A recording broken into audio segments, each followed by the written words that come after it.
ជម្រាបសួរប្រិយមិត្តទាំងអស់គ្នា Hello Hello សួស្តីអ្នកទាំងអស់គ្នាឥឡូវនេះយើងចូលមកបន្តនៅសេរីរបស់យើងដែលជាភាគទី7បន្តទៀតនេះនៅពេលនេះស្រាប់តែឃើញហេជុនគេមកជួបជាមួយនឹងអាប៉េស៊ូយ៉ងក៏ព្រោះតែបំណងរបស់គេមកថ្ងៃនេះគឺគេចង់សួរតំណែងតំណងរវាងជេហ៊ុនហើយនិងមីនវូកាពីមុនគឺជាតំណែងតំណងអ្វីឲ្យពិតប្រាកដដោយសារតែគេបានសួរជេហ៊ុនហើយប៉ុន្តែជេហ៊ុនគឺអត់បានប្រាប់គេនោះទេបានជាថាគ្មានតំណែងតំណងអ្វីអីអញ្ចឹងណាហើយគេមើលទៅកាន់ភ្នែករបស់ជេហ៊ុនទៅគឺគេពិតជាមិនជឿនោះទេទោះបីជាជេហ៊ុនប្រាប់ថាគេស្រឡាញ់ខ្លួនយ៉ាងណាក៏ដោយណាអញ្ចឹងហើយគឺគេមកសួរបញ្ជាក់ឲ្យច្បាស់តែដល់ពេលនេះអាប៉េស៊ូយ៉ងគឺនៅតែនិយាយមិនច្បាស់គឺមិនហ៊ានប្រាប់គេឲ្យច្បាស់ត្រង់នោះទេគេក៏បាននិយាយបញ្ជាក់បញ្ជាដែលធ្វើឲ្យពេលនេះកូនស្រីរបស់យើងគឺកាន់តែមានអារម្មណ៍សង្ស័យទៅកាន់ជេហ៊ុនបន្ថែមទៀតទៅហើយណាគឺអាប៉េស៊ូយ៉ងហ្នឹងគេក៏បាននិយាយថាចំពោះមិត្តភ័ក្តិគឺមាន3ប្រភេទមិត្តខ្លះគឺសប្បាយរីករាយជាមួយនឹងគ្នាមួយប្រភេទទៀតគឺចិត្តស្និទ្ធមើលថែគ្នាទៅវិញទៅមកគឺជាមិត្តដែលចិត្តស្និទ្ធតាំងតែពីតូចៗហើយមួយទៀតគឺជាតំណែងតំណងមិត្តភ័ក្តិដូចគ្នា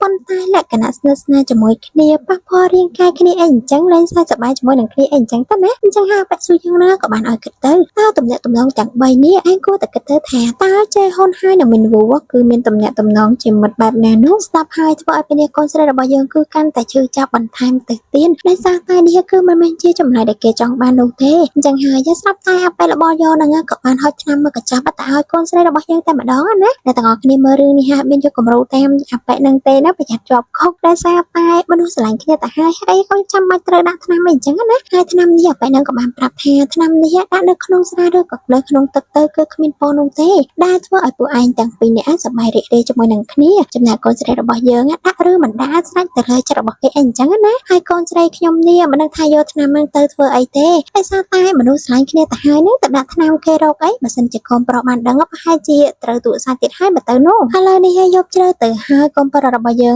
ក៏ចាំមើលផ្លូវអូនស្មោះនេះមិនទាន់ឃើញគេមកទៀតណាដល់ពេលដែលឃើញអូនមកក៏ស្រាប់តែស្វឹងជោគជាំដោយសារតែមុននេះមិញកូនស្រីរបស់យើងបានផឹកស្រាអស់មួយកែវអីអញ្ចឹងទៅហើយគេគឺជាមនុស្សដែលមិនចេះផឹកស្រានោះទេអញ្ចឹងហើយតែមួយកែវគឺឡើងដើររេពេញផ្លូវតែម្ដងណាព្រោះកូនប្រុសរបស់យើងគឺគេបារម្ភពីអូនខ្លាំងមែនតើហើយក៏សួរទៅហើយដែលបានជាអូនញ៉ាំស្រាច្រើនយ៉ាងនេះធ្វើឲ្យខ្លួនឯងស្វឹងអីអញ្ចឹងទៅណាចំណែកអូនវិញក៏បានសួរបងទៅបងស្រឡាញ់ខ្ញុំឬអន់គឺគេសួរបែបលក្ខណៈមែនតើប៉ុន្តែនិយាយបែបលេងអីអញ្ចឹងណាដូចជាយើងអញ្ចឹងនិយាយលេងបន្លំមែនហ្នឹងណាគឺនេះគឺជាចិត្តរបស់គេដែលចង់សួរទៅកាន់កូនប្រុស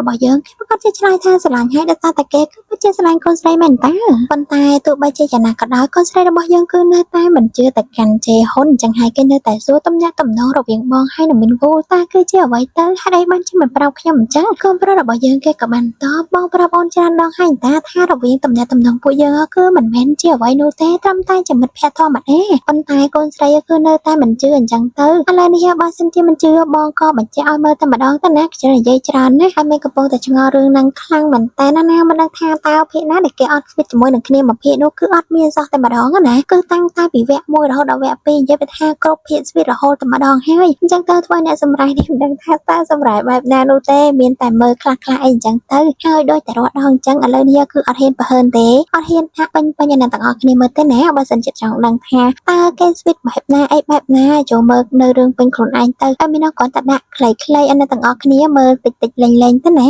ព្រោះដោយសារតែខ្លាចគេចាប់ admin យកទៅបាត់អត់មានអ្នកសម្រេចឲ្យមើលទៀតទេ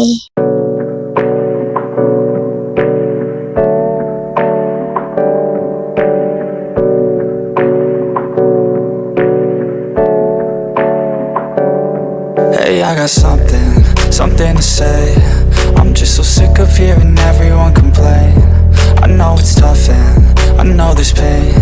but hitting bottom is the only way to change.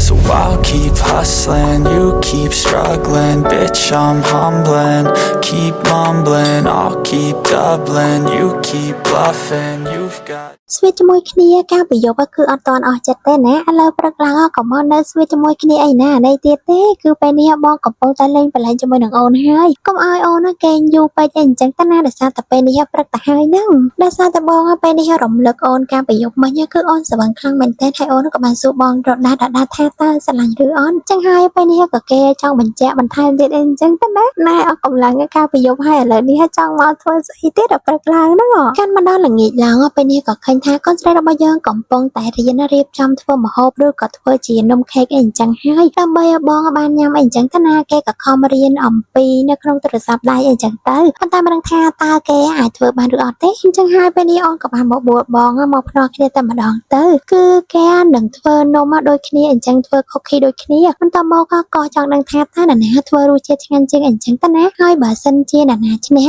អាចឲ្យម្នាក់ទៀតចង់ធ្វើអីតាមគេចង់ឲ្យធ្វើក៏បានដែរមកតកម្មនេះទាំងពីរគឺសប្បាយរីករាយជាមួយនឹងគ្នាខ្លាំងណាស់ប៉ុន្តែមិនដឹងថាតើក្នុងចិត្តកូនស្រីរបស់យើងនេះនៅតែឆ្ងល់នឹងអីនោះទេបានជានៅតែមិនទុកចិត្តទៅកាន់ជ័យហ៊ុនដដែលអញ្ចឹងទៅណាទាំងដែលពេលនេះពួកគេលេងសើចសប្បាយជាមួយគ្នារហូតហ្នឹងរួចហើយពេលនេះគេក៏បានលេងតាមភាសាដាក់គ្នាទៅវិញទៅមកអីអញ្ចឹងទៅអត់គិតខំធ្វើនំទេណាមិនដឹងថាបានញ៉ាំនំហ្នឹងឬអត់នោះទេមិនយកប៉ុន្មានទេពេលនេះពួកគេក៏បានធ្វើនំខូខីមួយចានគឺយ៉ាងស្អាតតែម្ដងគឺជារូបគ្រីស្មាសណាអញ្ចឹងហើយពេលនេះអ្នកទាំងពីរក៏បាននាំគ្នាភ្លក់មួយម៉ាត់ទៅតែបងក៏រៀងអន់ចិត្តបន្តិចដែរដោយសារតែមិញនេះអូននិយាយថាគឺគេចង់ទុកឲ្យលោកគ្រូកាំងដែលបង្រៀនគេធ្វើនំអញ្ចឹងណាគ្រាន់តែលេងអញ្ចឹងហើយគឺបងគឺឡើងអន់ចិត្តឡើងប្រច័ណ្ឌតែម្ដងហើយអូនក៏បានលួងលោមបងបន្តិចទៅកុំឲ្យបងខឹងអីអញ្ចឹងទៅណាអញ្ចឹងគឺគ្មានជួគ្នាបានយូរប្រហែលទេឥឡូវនេះក៏ត្រូវគ្នាវិញហើយពេលមកនៅកូនស្រីរបស់យើងនិយាយថាលោកគ្រូកាំងគឺលោកគ្រូកាំងស៊ូយ៉ុងនឹងឯងពេលនេះបែបហ្នឹងគេក៏បានមកបង្រៀនកូនស្រីរបស់យើងរៀនគូកំណងទៀតផងមើលទៅដូចជាស្និទ្ធស្នាលជាមួយនឹងគ្នាខ្លាំងណាស់ក៏ធ្វើឲ្យជ័យហ៊ុនណាមើលមកក៏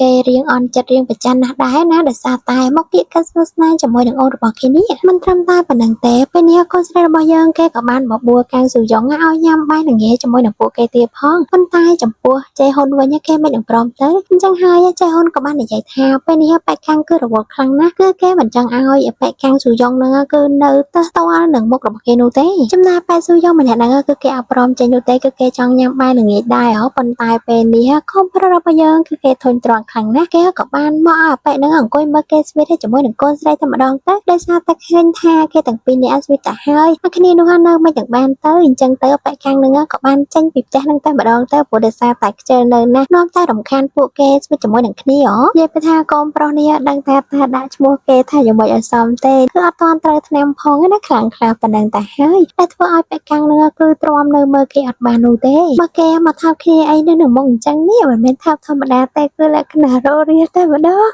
លោកដល់ព្រឹកឡើងពេលនេះក៏ឃើញថាអបែកកាំងស៊ូយ៉ុងម្នាក់ហ្នឹងនៅតែតាក់ទងជាមួយនឹងមនុស្សសម្ងាត់ម្នាក់ដែលម្នាក់ហ្នឹងគឺចង់ឲ្យអបែកហ្នឹងបំបែកជ័យហ៊ុនហើយនឹងហេជនរបស់យើងអញ្ចឹងទៅណាដូច្នេះហើយបែកនេះក៏និយាយថាគេនឹងធ្វើឲ្យជ័យហ៊ុនណាគឺបែកគ្នាជាមួយនឹងហេជនបន្តិចទៀតនេះឲ្យទ្រាំចាំបន្តិចទៀតសិនទៅអញ្ចឹងតើបានជាបែកហ្នឹងគឺប្រើគ្រប់ល្បិចទាំងអស់ពេលនេះក៏គេដឹងថាប្រើចំពោះជ័យហ៊ុនគឺអត់អាចរង្គោះរង្គើចិត្តបានទេអញ្ចឹងហើយបានជាគេប្រើល្បិចទៅកាន់ហេជនគឺធ្វើយ៉ាងណាក៏ដោយនិយាយដើម្បីហេជនណាគឺព្រមដាក់ថ្នាំទៅឲ្យកូនប្រុសរបស់យើងផឹកអីអញ្ចឹងទៅណាគឺជាល្បិចរបស់បែកកាំងស៊ូយ៉ុងនឹងឯងគឺជាបំណងរបស់គេមិនត្រឹមតែប៉ុណ្្នឹងនោះទេពេលនេះបែកស៊ូយ៉ុងហ្នឹងគឺអាក្រក់ខ្លាំងមែនតើណាគឺគេនៅតែតាក់ទងជាមួយនឹងមីនវូគឺនិយាយឲ្យមីនវូព្យាយាមម្ដងទៀតដើម្បីតាមយកហាន់ចៃហ៊ុនត្រឡប់មកវិញឲ្យបានអញ្ចឹងទៅនិយាយរួមទៅបែកនេះគឺមានបំណងមិនល្អនោះទេគឺគេនិយាយធ្វើយ៉ាងណាដើម្បីបំបែកហេជនហើយនឹងចៃហ៊ុនពីគ្នាតែម្ដងណាកន្លែងមកមើលកូនប្រុសនិងកូនស្រីរបស់យើងវិញពេលនេះថ្ងៃព្រឹកតែហើយក៏គេនៅតែនិយាយសើសងស្វីតជាមួយនឹងគ្នាដែរដោយសារតែកូនស្រីរបស់យើងឃើញថាបងមិនសូវសប្បាយចិត្តអីអញ្ចឹងទៅណាដោយសារតែពេលនេះកូនប្រុសរបស់យើងក៏បានសួរទៅកាន់អូនទៅថាបើសិនជាថ្ងៃណាមួយអូនបានដឹងថាបងគឺមិនមែនជាមនុស្សល្អតើអូននឹងឈប់ស្រឡាញ់បងឬអត់អីអញ្ចឹងទៅចំណែកអូនវិញក៏និយាយថាគ្មាននរណាគឺល្អឥតខ្ចោះ perfect នោះទេយ៉ាងណាក៏ដោយក៏គេនៅតែស្រឡាញ់សង្សាររបស់គេនេះដែរជាហាន់ចៃហ៊ុននេះសម្ដីហើយនឹងកាយវិការគឺផ្អែមល្ហែមទន់ភ្លន់អញ្ចឹងទេប៉ុន្តែក្នុងចិត្តវិញគឺអត់ទុកចិត្តកូនប្រុសរបស់យើងតែម្ដងណាកូនស្រីនេះហើយដោយសារតែចង់បញ្ជាក់ពីចិត្តឲ្យច្បាស់អញ្ចឹងទៅពេលនេះគេក៏បានថោកគ្នាស្វីតជាមួយគ្នាទៀតហើយនិយាយថារឿងនេះអត់មានប្រមាណសម្រាប់សោះណាដោយសារតែងាកថោកអញ្ចឹងគឺដាក់យកឲ្យមើលតែម្ដងទៅព្រោះតែថាអត់មានគឺអត់ដឹងនិយាយថាមិនផងបើគេនាំគ្នាថោកគ្នាអញ្ចឹងនេះ Step 1, wake up early, gonna rise with the sun. Step 2, get some good, some food in you. Step 3, think real hard about what you wanna be. Step 4, everybody just do your thing. Wake up, today's gonna be a good day. Wake up, today's gonna be a good day. Wake up, today's gonna be a good day. Wake up, today's gonna be a good day. Wake up, today's gonna be a good day. Wake up, today's gonna be a good up,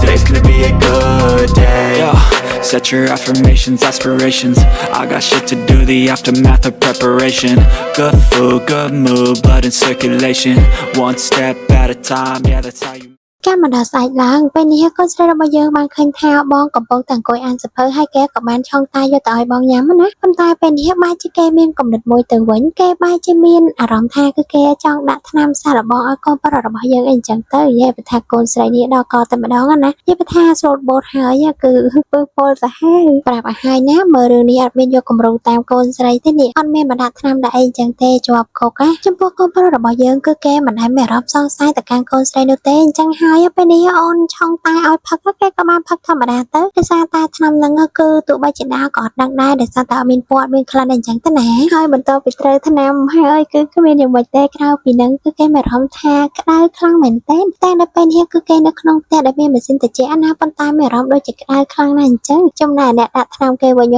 ដឹងអូគេក៏បានលួចញញឹមអីចឹងទៅណានិយាយថាកូនស្រីនេះគឺកំពុងមនុស្សតែម្ដងហើយពេលនេះបងក៏បានចូលមកក្នុងបន្ទប់ហើយពេលនឹងដែរអូនក៏បានសួរទៅតើបងកាត់អីហ្នឹងហីដាក់ថ្នាំគេហើយនៅសួរគេធ្វើដូចជាមិនដឹងទៀតណាចេះហ៊ុនគេដូចជាមានអារម្មណ៍ថាដឹងអញ្ចឹងទៅពេលនេះគេក៏បានសួរទៅតើអូនដាក់អ្វីនៅក្នុងទឹកតែរបស់បងហើយពេលនេះដែរកូនស្រីរបស់យើងក៏បានតបទៅគឺអូនគ្រាន់តែចង់បង្ហាញថាតើអូននឹងស្រឡាញ់បងកម្រិតណាតែប៉ុណ្ណោះអញ្ចឹងហើយពេលនេះកូនស្រីរបស់យើងគឺគេជាអ្នកចាប់ផ្ដើមមុនតែម្ដងណាហើយបងក៏បានតបវិញតាមនឹងទៅព្រោះដោយសារតែអត់ដាក់ថ្នាំមកគឺអូយដឹងនិយាយថាម៉េចទេដោយសារតែអត់ពេលដាក់អូយដោយសារតែពេលដែលអត់ដាក់ថ្នាំមកគឺវាខ្លាំងខ្លាទៅហើយទ្រាំទៅដាក់ថ្នាំធ្វើឲ្យគេមានអារម្មណ៍អញ្ចឹងទៀតណាអញ្ចឹងហើយពេលនេះដឹងតែយប់ហ្នឹងគឺអត់រួចខ្លួនទេណាកូនស្រីយើងនេះឲ្យតែចេញឈុនអញ្ចឹងមកគឺអត់មាននិយាយអត់ចេញទៅណាទាំងអស់គ្នាអញ្ចឹងហើយគឺមានតែមើលតាមនឹងឯង